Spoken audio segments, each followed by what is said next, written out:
首先欢迎教授来到中国，来跟我们做很好的分享跟交流。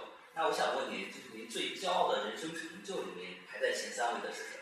One is the Scratch programming language and online community that allows children to create their own interactive stories and games and animations and share their creations with other children around the world.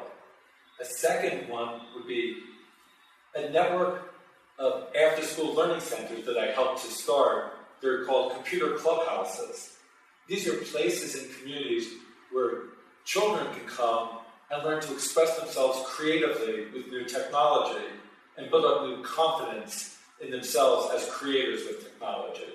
And the third one would be my collaboration with the Lego company, where we've worked together for more than 30 years.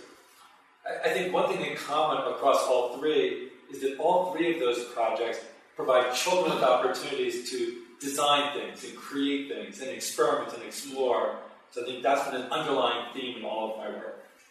What do you think is the most crucial factor that led to your so many achievements today in your life?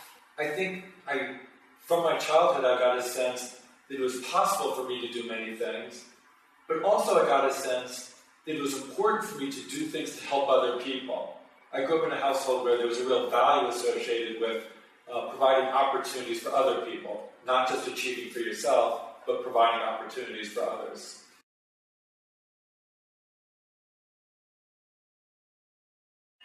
As I mentioned, certainly I had influences from childhood, my parents, the way they supported me. But then I think the biggest influence outside my parents was a mentor of mine, Seymour Papert. He was one of the pioneers in developing the first uses of technology to support children and learning. And I was very, very inspired by the work that he did. The computer could be a tool that allowed children to create things and express themselves.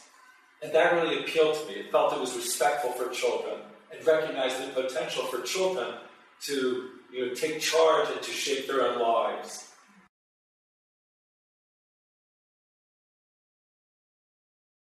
I first got a real clarity about the directions for my life, actually somewhat late. It was after I graduated from college. And I think after college, I realized that I'd been successful through college, but that wasn't going to make me happy in life unless I really discovered and followed the things that would really be interesting for me.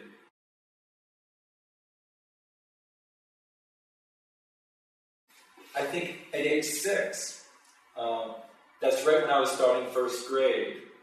And I think I was so worried about that I must do very well at school that I think I was tense. I was stressed because I was worried about doing well at school. And I did do well at school, and that did benefit me in many ways. But I feel that I realized later that that was the wrong way to focus.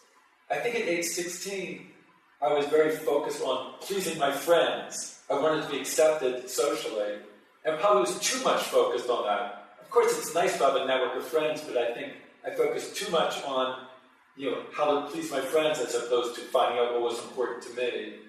And at age 26, I think I finally understood that what was important was for me to find out what was going to be fulfilling and meaningful for me.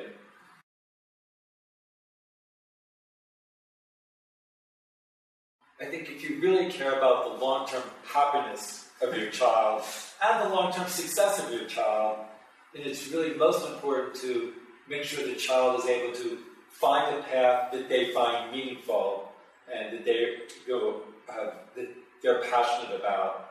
That's what's really going to ultimately lead your child to have happiness and success in life.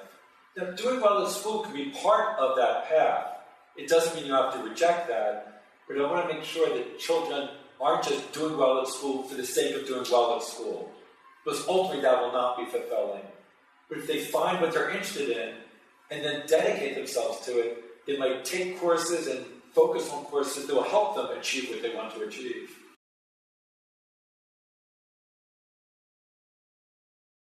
And I think it can be a problem when children are overscheduled and they don't have any time to experiment and explore and to play. And if you're just always moving from one thing to another, you never get an understanding of that process of how you can start with an idea, create something, experiment, it doesn't work, and revise it and adapt it. It takes time to understand the creative process. So for me, the goal shouldn't be just learning a set of skills, but learning about the process where you start with an idea and experiment with it and revise it to create something new. So focusing more on helping children develop an understanding of the creative process as opposed to just learning a separate set of skills.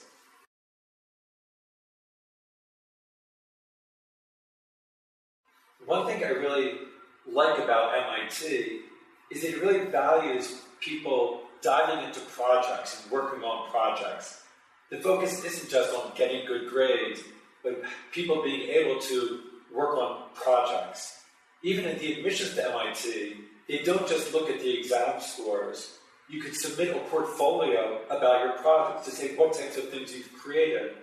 And the admissions office at MIT looks for students who have found something they're really interested in and then work on projects. It could be a project about forming together a music group that they get really excited about. Or it might be that they're building some new type of robot that they're interested in. It could be many different types of projects.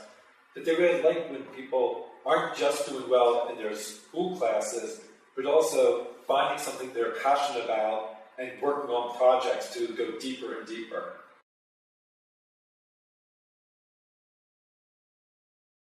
The book focuses on why creative thinking is more important in today's society than ever before, and how parents and teachers can help support children to grow up as creative thinkers. And in the book, I talk about some strategies of how to help children develop as creative thinkers. I talk about 4 guiding principles that are captured in the 4 English words that begin with the letter P: projects, passion, peers, and play. That we should support children working on projects based on their passions, in collaboration with peers, in a playful spirit.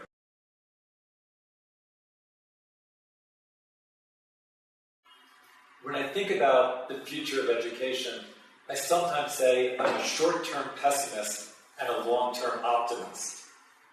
I'm a short-term pessimist because I know how difficult it is to change education. I'm an optimist for the long term because I think over time everyone will recognize that we need a different education system in order to meet the needs of today's society, where creative thinking is more important than ever before. So we'll need to have an education system that gives children the opportunity to experiment and explore and create things to help them develop their creative capacities so they'll be ready to be full and active participants in a society that will require creative thinking more than ever before. So create is at the root of creativity. So I see a future education system where children will have the opportunities to create things in the world in collaboration with others, and then create new opportunities for themselves and others around them. So I see a much more active role for children as they grow up, to be exploring, experimenting, and shaping their lives and shaping the future. I think we need a worldwide effort to really bring about change. So I look forward to working with parents and educators and organizations in China so we can all work together to bring about this change around the world.